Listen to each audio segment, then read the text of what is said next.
அன்பார்ந்த நேயர்களே, இடைவேளைக்கு முன்பாக புற்றுநோய் எதனால் வருகிறது, அந்த புற்றுநோயை போக்குவதற்கு நம் பாரம்பரிய மருத்துவத்தின் மூலம் எந்தெந்த பொருட்களை கொண்டு ஒரு மருந்து தயார் செய்து கொடுக்கலாம் என்று பார்த்தோம். இப்பொழுது நாம் எடுத்து வைத்துள்ள பொருட்களை கொண்டு ஒரு மருந்து தயார் செய்ய போகின்றோம். இந்த மருந்து தயார் செய்வதற்கு நாம் எடுத்து வைத்துள்ள பொருட்களின் அளவுகளை பார்க்கலாம். மூங்கில் குருத்து மற்றும் இலை ஒரு பிடி, செண்பகப்பூ மரத்தின் பட்டை 10 கிராம், வேப்ப மரப்பட்டை 10 கிராம், சிவப்பு கோசு சாறு 50 மில்லி. இந்த மருந்து தயார் செய்வதற்கு முன்பாக வேப்ப மரத்தின் பட்டை மற்றும் செண்பகப்பூ மரத்தின் பட்டையை இடித்து தூள் செய்து வைத்து கொள்ளவும். இந்த மருந்து தயார் செய்வதற்கு முதலில் 200 மில்லி தண்ணீரை ஒரு பாத்திரத்தில் ஊற்றி லேசாக சூடேற்றவும். தண்ணீர் இளஞ்சூடாக இருக்கும் சமயத்தில் மூங்கில் குருத்து இலை ஒரு பிடியை சேர்க்கவும்.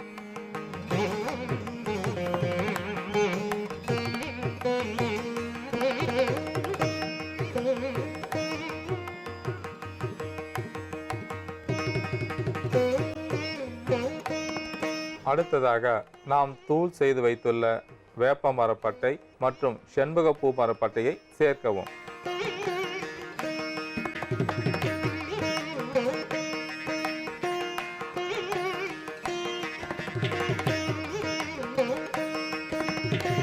இந்த தீநீரை சிறு தீயில் வைத்து கொதிக்க வைக்கவும். அந்த மூங்கில் குறித்தில் உள்ள சத்துக்கள் அனைத்தும் அந்த தீநீரில் இறங்க வேண்டும். இந்த தீநீர் தயாராகிவிட்டது. இப்பொழுது வடிகட்டி எடுத்துக்கொள்ளவும்.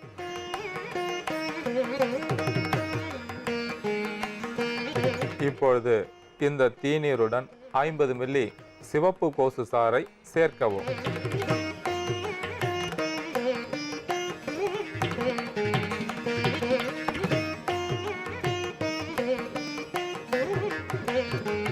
இந்த மருந்தை புற்றுநோய் பாதிப்புடையவர்கள் காலை மாலை இரு வேளையும் 100 மில்லி அளவிற்கு சாப்பிட வேண்டும்.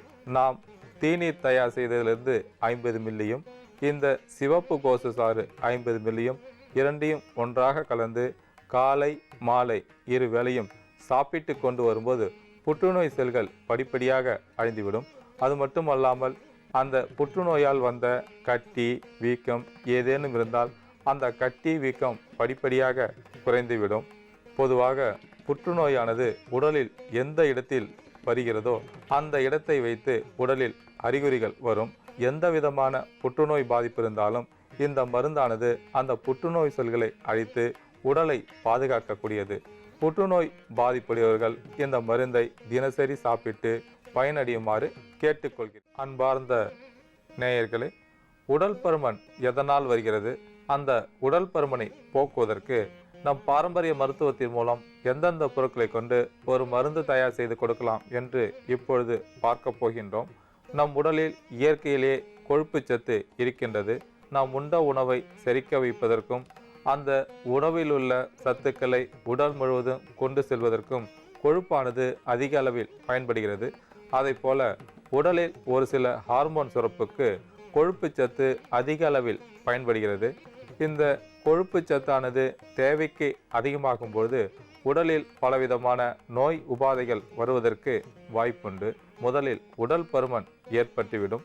வயிற்று பகுதியில் கொழுப்பு படிந்து எந்த ஒரு வேலையும் செய்ய முடியாமல் தொப்பை வந்துவிடும்.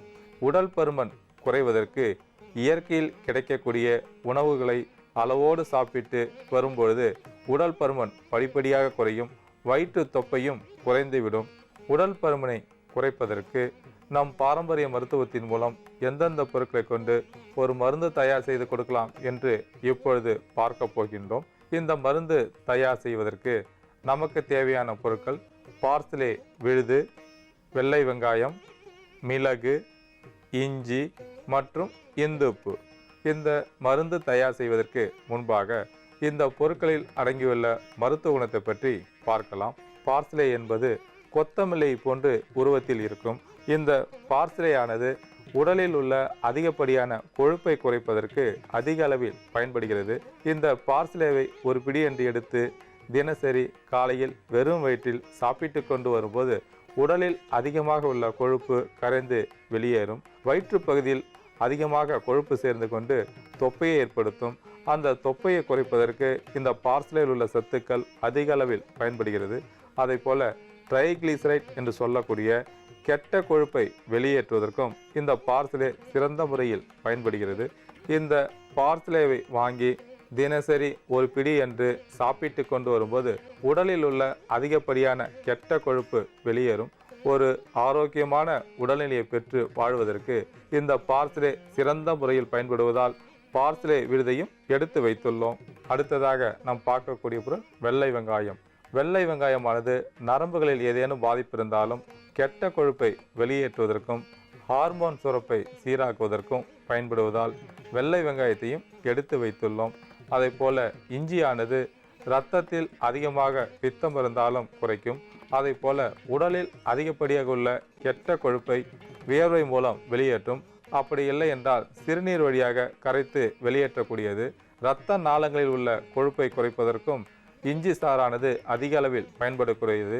இங்கே உடலில் உள்ள அதிகப்படியான கெட்ட கொழுப்பை குறைப்பதற்கும் உடல் பருமனை குறைப்பதற்கும் இஞ்சி பயன்படுவதால் இஞ்சியையும் எடுத்து வைத்துள்ளோம்.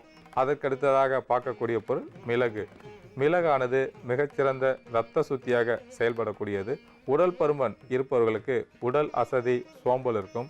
அந்த சோம்பல், உடல் அசதியை போக்குவதற்கும் உடலில் உள்ள அதிகப்படியான கொழுப்பை குறைப்பதற்கும் மிளகு பயன்படுவதால் மிளகையும் எடுத்து வைத்துள்ளோம். அடுத்ததாக பார்க்கக்கூடிய பொருள் இந்து உப்பு. இந்த பொருட்களை எல்லாம் ஒரு சூப் தயார் செய்து அந்த சூப்பிற்கு ஒரு சுவை கூட்டுவதற்காக இந்து உப்பை எடுத்து வைத்துள்ளோம். இந்த பொருட்களை கொண்டு இப்பொழுது ஒரு சூப் தயார் செய்ய போகின்றோம்.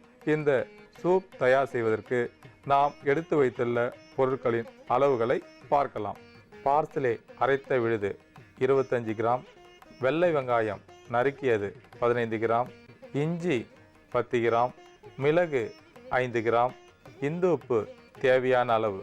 இந்த சூப் தயார் செய்வதற்கு முன்பாக 200 மில்லி தண்ணீரை ஒரு பாத்திரத்தில் எடுத்து லேசாக சூடேற்றவும்.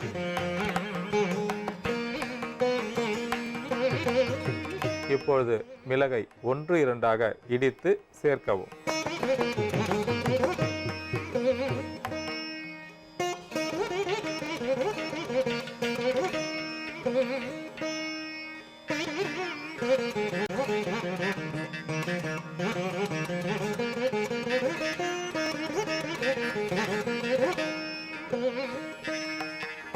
அடுத்ததாக இஞ்சியை லேசாக இடித்து சேர்க்கவும்.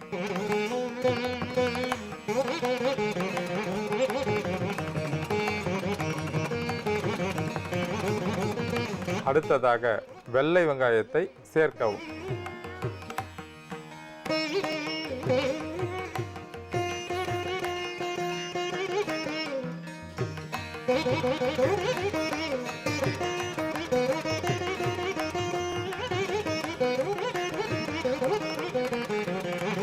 இப்பொழுது தேவையான அளவிற்கு இந்து உப்பு சேர்க்கவும்.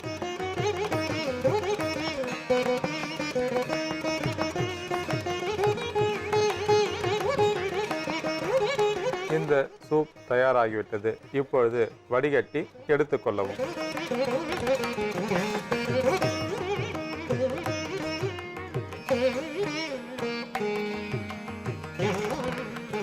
இப்பொழுது பார்சலே அரைத்த விழுதை சேர்க்கவும்.